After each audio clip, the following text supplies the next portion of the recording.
Good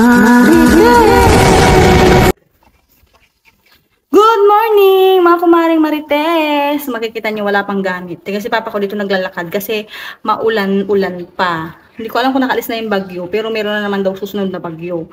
So, ito yung start ng ng panagbabagyo. Panagbabagyo. So, wala pang gamit. So, maglilinis lang ako. Kasi ngayon darating yung sopa, yung cabinet, yung higaan nila ate ko. Tapos makikita niyo dito sa bandang dito, kasi naglaba kami kahapon, grabe. Ang dami namin nilaba kahapon. So andito siya, kasi nga hindi na yan mailabas at naulan. Okay naman yun kasi na-dryer naman na siya. So don't mind na lang ng yung paniki, charis. So ito yung ganapan ngayong araw. Ayan. Katatapos ko rin nagpakain ng pusa. Kasi yung anak ng mga pusa ko, pinapakawalan ko sila dito. Kasi hindi naman hindi katulad doon sa siya yung maraming, tabing kalsada siya, pero maraming dadaan na sasakyan. Hindi katulad dito na pa isa-isa lang, ganun. Kasi nga, nung sinabi ko sa inyo na ang mga sasakyan dito ipapunta lang ng bukid, kabukiran yan, bukid po yan. So yan. So hindi sila delikado dito. Kaya okay silang makawala. And then ngayon, magluluto lang ako ng kakainin namin kasi hindi pa kumain si papa ko. Nandito siya nag-exercise. Ayan. Tapos, magmamap ako kasi marami-raming gagawin. Dami ko pang aayusin. Ayan. So, dito sila matutulog sila Nicole na. Tapos, yung pinsan namin. Kasi nga, tawag dito, andito siya nakabakasyon. So, every uuwi si Nicole, andito rin siya. Kaso, pag may pasukan na, syempre uuwi na rin siya. Si Nicole matagal-tagal pa dito. Kaya, ayun. Dito sila kasi doon sa kabila, pag magkatabi kami ni ate ko. Pag ayusin. Ayun yung kaganapan ngayon. Diba? So, magluto muna tayo kamorang Marites. Magluto tayo ng hotdog. Ayan. Ano to eh? Chicken hotdog. Tapos, magluto ko ng side of egg. O, diba na iba na yung lutuan ko. Tingnan niyo itong rock. Ano yung water jug rock? Water rock jug. Ginawa ni ading ko rin ito. Diba? Galing. Oh, yung mga tira-tira nyo, yun. Kailangan nyong, tawag dito, i-recycle. Ang banda. Diba? So, maninibago kayo sa aking lutuan for today's video. Pretend hotdog kasi. Almusal din pag may time. Tapos magsasangag ako ng kanin. May natira kasi. Amoy natin, baka panis na siya. Ayan. May natira ng kanin. Hindi ako magsasaing. Dito na lang.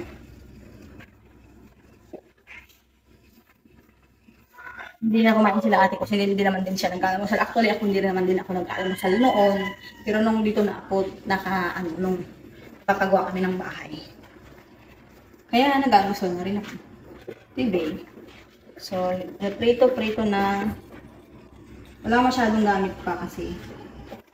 Napurnada yung box ng ate ko kasi hindi pa daw nakaka-is din. Kaya, ayun. Baka dumating na yung burn up. Ngayon.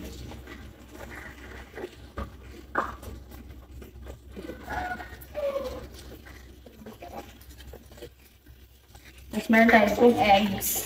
Side up. So, yung medyo hindi pa luto yung gitna na. Kaya ko na lang. Ha? Mamaya ako magbakog doon natin na yung baka sa pamilya ko kita. Andimeda. Mamaya po ulit. Kain po tayo. Meron ako dito, hotdog, itlog. Tapos nagano ko ng kamatis. Maulang panahon. Oh. Laging katabi ni ate ko si papa ko dahil wala sila eh. Sabi ko nga, nag-grocery sila. You can eat your eggy. Munyol, Nicole, kain na! Magkakain tayo po sa this video. Maulan. Yung kambing ko, walang makain. Ano ba yun? Okay. May akong ilagay kahapon na yung damo.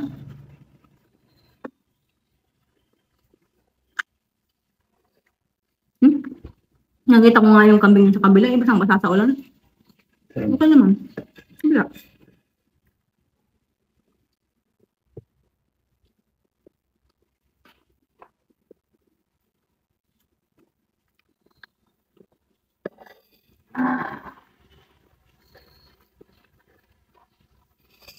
Mukhang kang oras i-deliver yun. Siguro ngayon.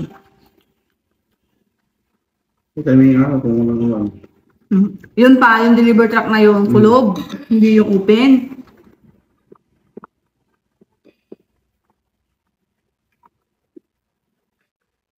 First bang, bakit dito lang euro? Daan ang. Kasi yung daan dito sa may daan dito.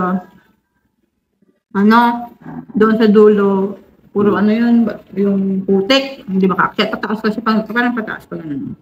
Pagkulang, kaya pag hindi lang. Hindi lang pwede silang dumaan dyan.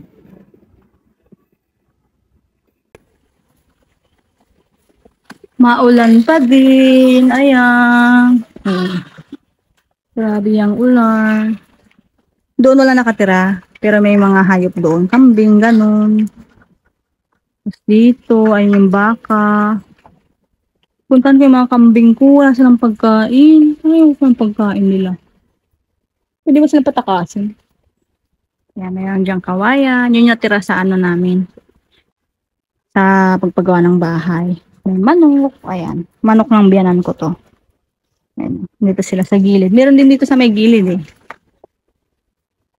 Ayan sila oh. May mga manok. Nasa gilid. Kala ko kanina may kumakatok eh. Yung manok na isa. Pinutok-tok yung screen door. So yan. Maulan for this video. Pero okay naman kasi hindi masyadong malakas. Hello po ulit. Katapos kong naligo. As you can see naman, di ba? Kahit maulan yan, ligo-ligo din pag may time. Nagluluto ako ngayon ng gulay. Kasi may maluto naman. So, iluto na natin. Kasi wala pa sila ate ko. Tapos wala pa din yung gamit dito sa bahay. So, habang nag-aantay, nagluto na rin ako kasi tanghalian na. Alam nyo yun. Napagalaga nila ate ko pakain na lang. Ganun ba? Hindi na kailangan antayin lang kung ano iuwi nilang pagkain. Kung may iuwi ba. Nag-grocery lang naman sila. So, meron ako dito. Pakita ko sa inyo. Wait lang po. Ito, meron kasi ako nakita sa ref ko na talong, okra, kalabasa, kamote. Tapos kamatis, alam niyo bang kamatis ka? Mahal ba? Ayun. Tapos, yan, hinihiwa ko siya dito. Kaya, igigisa ko lang muna siya. Balat-balatan ko na lang muna. Kailangan natin lutuin yung mga natitira-tirang ganire kasi madaling masira. Pag ano, hindi siya maluto. Gisa ko lang siya, wala rin siyang sahog. Siguro prito ako nung ano, danggit para meron siyang, alam mo na, konting sahog. Yun lang, ganun lang. Ayun, yung danggit hindi nakakasawang kain. Maririnig niyo yung lakas ng ulan mo. Nakabukas kasi yung screen door. Eh medyo ano, kahit nakasiling ka, maririnig pa rin. Pero hindi na siya gaanong kalakas. As in, maririnig mo na lang, ulan lang, hindi po gusto. So, prepare ko muna to kasi nagsaing na ako. Si Nicole, saka yung pinsan ko wala dito kasi yung anak ng pinsan ng asawa ko, friend nila. So, may message ko yun kasi parang bored na bored ang mga lola niyo. Eh, naulan, naligo sila sa ulan, kaya wala sila dito ngayon. Kaya Nicole, hindi nalabas ng kwarto pag ano. Kasi ang halos karamihan ng mga kalaro nila dito, puro bata talaga. Tapos may mga dalaga din naman dito. Pero hindi sila nakikipag, alam mo na, puro hindi sila masyadong friendly o hindi alam talaga. Kaya yun. Tapusin ko lang po muna to habang inaantay ko yung mga gamit at para sila ate. Andito na sila ate ko. Ayan. So, yun yung mga napamili nila.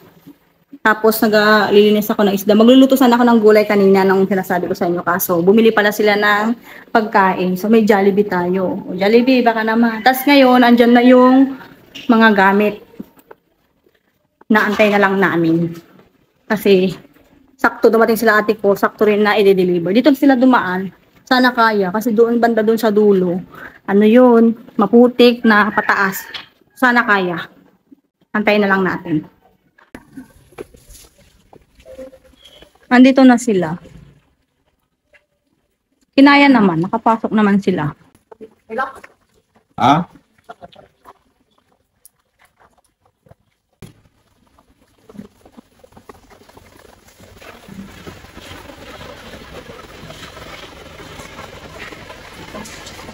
po sila. Ayun na.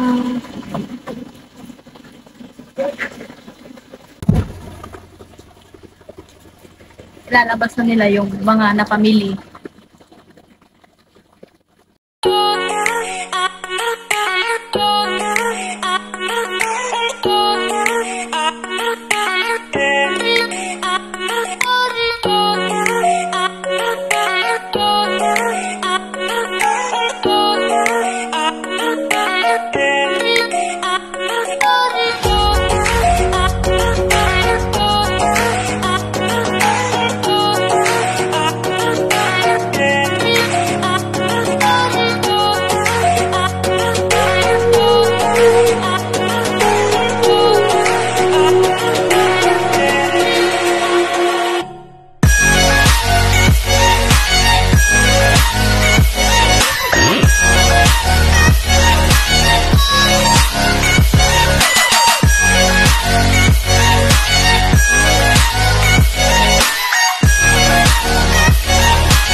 Naman, di ka rin sasagot ko, bye. Unboxing tayo ng mga pinamili sa gamit. Unboxing! Lagay mo sa baba. No, ibaba mo yan. Di ka nag-aabot. Sabi, di ba ibaba mo? Oo. Sa kanya hindi yung... Hindi kasi pwede yung anong... Okay, sigurado na. So ito na nga, mabilis ang pag-aayos ng aming mga gamit. Opo, tulong-tulong na kami. Sinamahan niya na namin yung mga nag-deliver dito na sana sila po sana. Kaso para mapabilis na rin at matapos na rin at maulan-ulan, nakawawa din naman sila, nababiyahe pa, no? Actually, yung mga gamit na yan is binili namin sa CSI po, Alamino. So kung gusto niyo pong bumili ng mga gamit sa bahay, sofa, bed, divider, at kung ano pa po, meron po doon. Pero remote, syempre doon ako galing, Charis. So doon po ako nagtrabaho dati. So ayan na po, tinatanggalan na rin namin ng plastic yung divider ng TV. Simple lang po siya, maliit pero napakaganda. Sakto lang po sa aming munting tahanan. Ayan, so panibagong bahay, panibagong gamit na naman po at panibagong buhay na aming tatahaking muli. Naku naman, nagdrama na naman si Marites. So, ayan po, tapusin lang po namin ito and then, yun, try po namin pakita mamaya. Oh, tingnan, wow! Bininyagan na ni Papa, ganito yung kulay. Malit lang talaga yung binili namin kasi nga, maliit yung space ng bahay. Pero ang ganda niya. Tapos ito din yung divider, o, di ba? Ang laki ng pinagkaiba niyan doon sa divider namin dati. Di ba? Tapos, ito mayroon ding salamin. Oh. Salamin. Tapos dito sa room ni, ate ko. Ayan. Meron siyang ganyan, aparador. Tapos ina-assemble ni ading ko yung para sa grocery naman. Ilalagay namin dyan mamaya. Kung wala kang kakain, yan na lang kainin mo. Ano yung pantry namin? Grocery pantry. Tawag nito sa pe. Grocery pantry. Available to sa TikTok shop ko mga kumaring Marites. Ayan. Collect my yellow basket. Asa na yung setup ng Maganda siya. Kaya ka pa nandiyo sa dito. Perfect. Ha?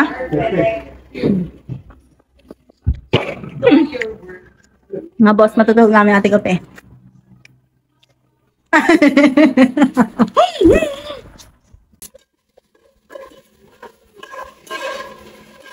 Okay na. Luto ko tayo ng sopa. Ito yung magiging dinner namin ngayon. Sopa sa malamig na panahon. Tapos magluto ako ng gulay mamaya. Kung sino gusto kumain ng kanin. Pero madalas pag may ganito na dinner, nagluluto ako ng mabigat ang chicken ko eh. Diba? Luto muna natin ito. Pato. For life. Okay, tayo muna. Luto na yung sopas. Ayan ang dinner namin for this video. Ayan. Ayan na tayo. Rasyon.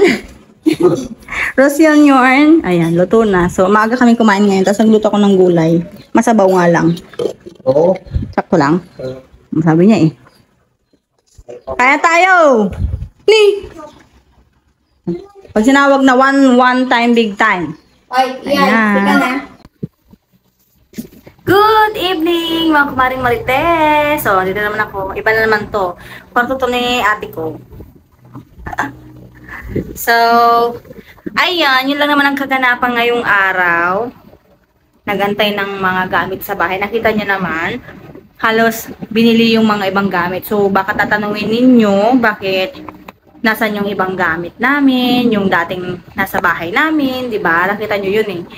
Yung sopa at yung divider, napunta na kay ate ko Jessica, sa bahay ni ate ko Jessica. So, nung time na naglipat kami ng apartment noon, hindi namin dinala namin doon, pero nung time na paalis na kami sa apartment noon, tapos sakto nagpapagawa kami ng bahay, nag-decide kami na doon na muna lahat ng gamit. So, hindi na rin namin binawi kasi wala din kagamit-gamit sila ate ko. Kaya yun po ang nangyari.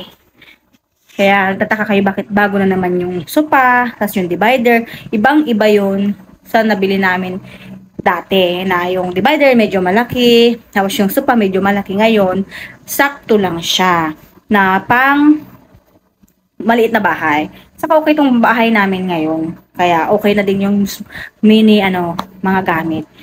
Saka at least meron, 'di ba? Kaysa wala. Tapos yung dining table namin, yung galing sa apartment dati na binili namin. Kaya yun yung pa rin dining namin. Okay lang kasi yun nga pag umuwi naman sila ate ko, kami-kami na lang ulit. Minsan dalawa lang kami, tatlo dito sa bahay. Kaya yun na nangyayari. So, yun lang naman kaganapan, nagluto. Tapos, kanina hindi ako napagpastol ng kambing kasi, tawag dito, naulan. Ang ginawa na lang is, naglagay na lang kami ng pagkain lalo sa kubos. Makikita nyo, diba, dun sa kubo-kubo nila, medyo hindi okay. So, pag umuwi yung asawa ko, uwi yung asawa ko nitong August, gagawaan namin, yun yung magiging project namin pag uwi niya, gagawaan namin ng bahay yung mga hayop, yung manok, pato, saka yung kambing namin. Tapos, gagawin din namin ng bahay-bahay yung kuliglig na binili namin ng asawa ko. Kaya, yun. Marami kami project pag-uwi siya. So, wala na naman pahinga. Wala na naman pahinga. Meron naman, pero hindi na siya katulad dati na uuwi dito sa bahay nila, uuwi doon sa bahay namin. Ganon yung laging pag nauwi siya sa bahay. Ganon yun lagi ang nangyayari. Kaya, ngayon, happy na kasi natupad yung wish din niya namin na dito na rin ako mag-stay sa lugar niya. Kasi matagal na talaga ako gustong iuwi. So, doon na rin nakapag-decide na dito na rin kami. So, andito na kami. Yun lang po. Maraming salamat pa rin po sa mga walang sawang nanonood sa akin. Alam mo yun, yung ang tagal kong nawala, pero andyan pa rin kayo para intayin ako. Kumbaga, nakaabang pa rin po kayo. Pero yun, di ba? Maraming salamat po. Dahil hindi nyo ako kinalimutan, na minsan lulubog, lulitaw, alam ko nasa isip niyo yun, charis. Pero totoo naman, di ba? Minsan talaga may mga kailangan tayong harapin at magpahinga pag hindi kaya, parang ganun. So ngayon, medyo nakaharap-harap po na rin po. Ayan, so patuloy nyo pa rin po akong panoorin. Huwag nyo kakalimutan i-subscribe. Please like, share, and subscribe.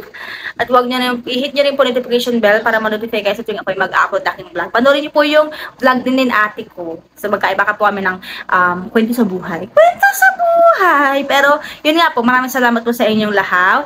Maraming salamat po. And God bless.